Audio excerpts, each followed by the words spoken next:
കൂടുതൽ വാർത്തകളും വീഡിയോകളും കാണാൻ ഈ ചാനൽ സബ്സ്ക്രൈബ് ചെയ്യുക. കൂടെ ബെൽ ബട്ടൺ അമർത്തുക. Please subscribe our channel. ഇന്ന് നമ്മളിവിടെ നോക്കുന്നത് നിലവിളക്കിൻ്റെ കാര്യമാണ്. പല ആൾക്കാരും പല രീതിയിലുള്ള നിലവിളക്കെന്ന് പറയാൻ പറ്റത്തില്ല, വിളക്ക് കത്തിക്കുക എന്ന് പറയുന്നുണ്ട്. അത് സന്ധ്യയ്ക്ക് വിളക്ക് കത്തിക്കുന്ന കാര്യത്തെക്കുറിച്ച് പല അഭിപ്രായങ്ങളുടെ ആവശ്യമേ ഇല്ല. പുരാതനപരമായിട്ടുള്ള അവസ്ഥാന്തരം നമുക്കുണ്ട്. പഴയ കാലത്തൊന്നും ലക്ഷ്മി വിളക്കെന്നോ അല്ലെങ്കിൽ മറ്റു കാര്യങ്ങൾ, അപ്പോൾ ഇപ്പോൾ നല്ല നാരങ്ങ വിളക്ക് കത്തിക്കാറുണ്ട്. അത് ഓരോ ക്ഷേത്രങ്ങളിലും. പക്ഷെങ്കിൽ അത് താന്ത്രിക വിധിപ്രകാരമുള്ള സംഭവമേ അല്ല. അപ്പോൾ വിളക്കെന്ന് പറഞ്ഞു കഴിഞ്ഞാൽ നിലയുള്ള വിളക്ക് പഴയ കാലത്ത് തൊട്ട് ആചരിച്ചു വന്നിരുന്നത് ഇപ്പോഴും ക്ഷേത്രങ്ങളിൽ, മഹാക്ഷേത്രങ്ങളിൽ പോലും ആചരിക്കുന്നതായിട്ടുള്ള നിലവിളക്ക് എന്ന് പറഞ്ഞാൽ നിലവിളക്കെന്ന് പറഞ്ഞു കഴിഞ്ഞാൽ കൂമ്പുള്ള വിളക്കാണ്. അതിൻ്റെ മുകളിൽ മയിലോ അല്ലെങ്കിൽ മറ്റു രീതിയിലുള്ള ഓമോ അല്ലെങ്കിൽ ഒരുപാട് വിളക്കുകൾ കിട്ടും. അതുപോലെ ലക്ഷ്മി വിളക്കെന്നോ ഐശ്വര്യ വിളക്കെന്നോ ഇതൊക്കെ ചുമ്മാതാണ്. കാര്യം ഈ ഐശ്വര്യ വിളക്ക് കത്തിക്കുക എന്ന് പറഞ്ഞു കഴിഞ്ഞാൽ അങ്ങനെ ഒരു വിളക്കെന്ന് പറഞ്ഞാൽ നിലവിളക്കാണ്. സാധാരണ നമ്മുടെ കേരളീയ, നമ്മുടെ ഭാരത സംസ്കാരത്തിൻ്റെ ഏറ്റവും നല്ല നിലവിളക്ക് തെളിക്കണമെന്നാണ് പറയുന്നത്. എന്തെങ്കിലേ മഹാലക്ഷ്മി വരത്തുള്ളൂ. അത് തന്നെയല്ല, വിളക്കിൽ പോലും ഈ ചില വിളക്കിലുണ്ട് ഇങ്ങനെ വെട്ടുകളുണ്ട്, 5 വെട്ടുകൾ ഇങ്ങനെ 5ആയിട്ട് തിരിയിടണമെന്നുള്ളത്. പക്ഷെ അത് പാടില്ല എന്നാ.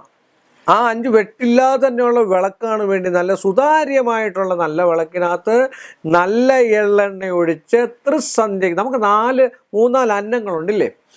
പ്രാതാന്നം, മധ്യാന്നം, അപരാന്നം, സായാന്നം, സന്ധ്യാന്നം, ഇങ്ങനെയാണ് അന്നങ്ങൾ പോകുന്നത്. ആ അന്നം എന്ന് പറഞ്ഞാൽ എന്താണ്? നമ്മൾ ആഹാരം കഴിക്കുക. അത് ആഹാരം കഴിക്കുന്ന സമയം കൂടാണ്. അതുകൊണ്ടാണ് സന്ധ്യയ്ക്ക് വിളക്ക് തെളിച്ചു കഴിഞ്ഞാൽ ഉറങ്ങാൻ പാടില്ല. അല്ലെങ്കിൽ സന്ധ്യയ്ക്ക് വിളക്ക് കളിച്ച് നാമം ജപിക്കുന്ന സമയത്ത് ഉണ്ണാൻ പാടില്ല. ഇതൊക്കെ പറയുന്നതിൻ്റെ കാര്യം. അപ്പോൾ വിളക്കിനെ കുറിച്ച് പറയുമ്പോൾ നല്ല കൂമ്പുള്ള വിളപ്പ്, നല്ല ചോർച്ചയില്ലാത്ത, ചോർച്ചയെന്ന് പറഞ്ഞാൽ കാലിച്ചയില്ലാത്ത വിളക്ക് വേണം നമ്മൾ തെളിക്കാനായിട്ട്. നല്ല എള്ളെണ്ണ ഒഴിച്ച് നല്ല അലക്കുവസ്ത്രം തിരിതെളിച്ച് കിഴക്കോട്ടും പടിഞ്ഞാട്ടും ഇട്ട് കത്തിച്ചു കഴിഞ്ഞാൽ ധനസമ്പൽ സമൃദ്ധി ആ കുടുംബത്തിനുണ്ടാകും. സംശയമില്ലാത്ത കാര്യമാണ് ക്ഷേത്രങ്ങളിൽ നടക്കുന്ന. ഇനി ഭദ്രദീപം തെളിക്കാം, 5 തിരിയിട്ട് വിളക്ക് തെളിക്കാം. അത് എല്ലാ ദിവസവും അപ്പോൾ 5 തിരി തന്നെ ആയിരിക്കണം. 5 തിരിയിടുമ്പോൾ ഉള്ള പ്രത്യേകത എന്ന് പറഞ്ഞു കഴിഞ്ഞാൽ ആദ്യത്തെ തിരി നമ്മൾ കിഴക്കോട്ടും ഇട്ട് രണ്ടാമത്തെ തിരി നമ്മൾ വടക്കോട്ടാണ് ഇടുന്നത്.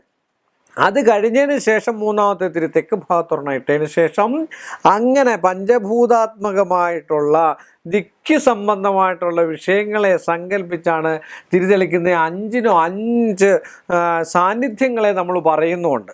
5 സാറ്റി. അത് ദേവപ്രശ്നത്തിലൊക്കെയാണ് കൂടുതൽ നമ്മൾ വിശദമാക്കേണ്ടത്. കാര്യം വിളക്കിനകത്ത് എത്ര എണ്ണയുണ്ട്, സ്നേഹം മധ്യമാണോ, മധ്യമായിട്ട് എണ്ണ ഒഴിച്ചിട്ടുള്ളോ, അല്ലെങ്കിൽ ആ വിളക്ക് കാലിച്ചുള്ളതാണോ, നാമാങ്കിതം ചില ആ വിളക്കിൽ പേരുണ്ടോ, ഇതൊക്കെ നോക്കിയതിന് ശേഷം ദീപലക്ഷണം, എങ്ങനെയുള്ള ആളാണ് ദീപം വിളക്ക് കൊണ്ടുവച്ച്, എത്ര വിളക്കുകളാണ് കത്തിച്ച്, ഏത് ദിക്കിലാണ് കത്തിച്ച്, ഇതിനൊക്കെ ഫലങ്ങളുണ്ട്. ഇതിനൊക്കെ ആ ഫലങ്ങളും നിമിത്തങ്ങളും ഭഗവാൻ അത് കാണിച്ചിരുന്നത്. അത് ദേവപ്രശ്ന വിഷയമാണ്. നമ്മളിവിടെ പറയുന്നത് തന്നെ വിളക്ക് എങ്ങനെ കത്തിക്കണം, ഒരു വീട്ടിൽ കത്തിക്കേണ്ട വിഷയമാണ് പറയുന്നത്. നിലവിളക്ക് തന്നെ കത്തിക്കുന്നതായിരിക്കും ഐശ്വര്യം. മറ്റു വിളക്കൊക്കെ തട്ടിപ്പ് തന്നെയാണ്, സംശയമില്ലാത്ത കാര്യമാണ്. അത് ഉപയോഗിക്കുന്നതിനേക്കാളും നല്ല നിലവിളക്ക് തന്നെ. ഒന്നും അറിയാൻ വയ്യാത്തൊരു ഒരു പ്രദക്ഷിണ വെക്കാവൂ എന്ന് പറയത്തില്ലേ ക്ഷേത്രങ്ങളിലെ? ഒന്നും അറിയത്തില്ലെങ്കിൽ ഒരു പ്രദക്ഷിണം വെച്ചാൽ മതി. നമുക്ക് മറ്റൊന്നും ഒരു കാര്യങ്ങളും അറിയത്തില്ല. പിന്നെ അങ്ങനെ വെച്ച് വേറൊരു കാര്യങ്ങളുണ്ട്. ഇങ്ങനെ വെച്ച് അതിനെ തന്നെ ഏതൊരു കാര്യത്തിന് വിശ്വാസം വർദ്ധിക്കുന്നോ അതിന് വർധനം ഉണ്ടാവും. പക്ഷെ കുറേ കാലം കഴിയുമ്പോൾ ഇതിന് നഷ്ടങ്ങളുണ്ടാവും. ഈ മറ്റുള്ള വിളക്ക് വെച്ച് കഴിയുമ്പോൾ കുറേ നിലവിളക്ക് എന്ന് പറഞ്ഞാൽ ആയുഷ്കാലം വരെ, കടമുണ്ടെന്ന് പറഞ്ഞാൽ, സന്തോഷമുണ്ടെന്ന് പറഞ്ഞാൽ, ഐശ്വര്യം ഉണ്ടെന്ന് പറഞ്ഞാലും, ദാമ്പത്യകാലം ഉണ്ടെന്ന് പറഞ്ഞാലും നിലവിളക്ക് കത്തിച്ച് കഴിഞ്ഞാൽ ജീവിതകാലം മൊത്തം അത് കത്തിച്ചുകൊണ്ടേ ഇരിക്കും. അത് കത്തിക്കുകയും ചെയ്യും. മരണസമയത്ത് പോലും നിലവിളക്കേ കത്തിക്കാറുള്ളൂ, വേറൊരു സാധനം പോലും കത്തിക്കാറില്ല.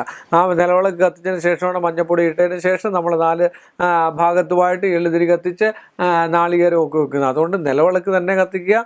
നിലവിളക്ക് കത്തിച്ച് കഴിഞ്ഞാൽ സൂക്ഷ്മമായിട്ടോടെ മഹാലക്ഷ്മി ഉണ്ടായിരിക്കും. വിളക്കെന്ന് പറഞ്ഞാൽ നിലവിളക്ക് തന്നെയാണ്. നമ്മൾ കേരളത്തിൽ നിന്ന് ശ്രദ്ധിച്ചു പോവുക. കേരളത്തിലെ ക്ഷേത്രങ്ങൾ ശ്രദ്ധിക്കുക. നിങ്ങൾ കേരളത്തിലെ ക്ഷേത്രങ്ങളിൽ ചെന്നിട്ട് ഇങ്ങനെയുള്ള വിളക്ക് എവിടെയെങ്കിലും കണ്ടിട്ടുണ്ടോ? ചെട്ടുളകര അമ്പലത്തിൽ, അല്ലെങ്കിൽ ആറന്മുള അമ്പലത്തിൽ, അല്ലെ പത്മനാഭസ്വാമി ക്ഷേത്രത്തിൽ, ശബരിമല അമ്പലത്തിൽ, ഏതെങ്കിലും ക്ഷേത്രത്തിൽ നിങ്ങളുടെ വീട്ടിൽ ഇങ്ങനെയൊക്കെ പറയുന്ന ഈ ലക്ഷ്മി വിളക്കെന്നോ അല്ലെങ്കിൽ ഐശ്വര്യ വിളക്കെന്നോ ഒന്നും പറഞ്ഞിട്ടൊരു സാധനം കത്തിക്കുന്നുണ്ടോ? ഒന്നും കത്തിക്കുന്നില്ല. അവിടെ നിലവിളക്കാണ്. നിലയുള്ള വിളക്ക് കത്തിച്ചതിന് ശേഷം രണ്ടാമത് തൂക്കുവിളക്ക് കത്തിക്കണമെന്നാണ്. ആ തൂക്കുവിളക്കും വെളിയിൽ കത്തിക്കുന്നതൊക്കെ ഉണ്ട്. അതൊക്കെ നല്ലതാണ്. തുളസിത്തറ വിളക്ക് കത്തിക്കുന്നുണ്ട്, മൺചിരാത് കത്തിക്കുന്നതൊക്കെ ഉണ്ട്.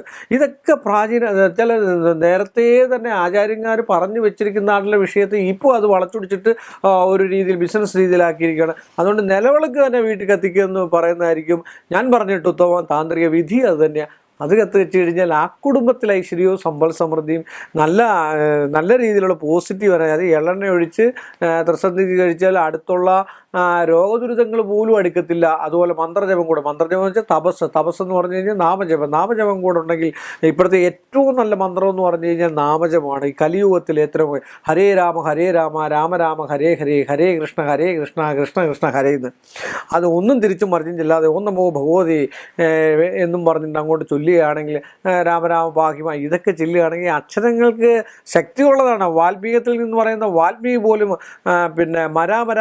രാമ എന്ന് വിളിച്ചിട്ടാണ് രാമരാമയായത്. അറിയാമല്ലോ, സപ്തർഷികൾ ചെന്ന് പറഞ്ഞു കൊടുക്കുന്നതായിട്ടുള്ളൊരു വിഷയം. അപ്പോൾ അതുകൊണ്ട് നിലവിളക്ക് തന്നെ കത്തിക്കുക. ഐശ്വര്യ സമ്പൽ സമൃദ്ധി എല്ലാവർക്കും ഉണ്ടാകട്ടെ എന്ന് പ്രാർത്ഥിച്ചുകൊണ്ട് ഈ എപ്പിസോഡ് ഇവിടെ അവസാനിപ്പിക്കുന്നു. കൂടുതൽ വാർത്തകളും വീഡിയോകളും കാണാൻ ഈ ചാനൽ സബ്സ്ക്രൈബ് ചെയ്യുക. കൂടെ ബെൽ ബട്ടൺ അമർത്തുക. Please subscribe our channel.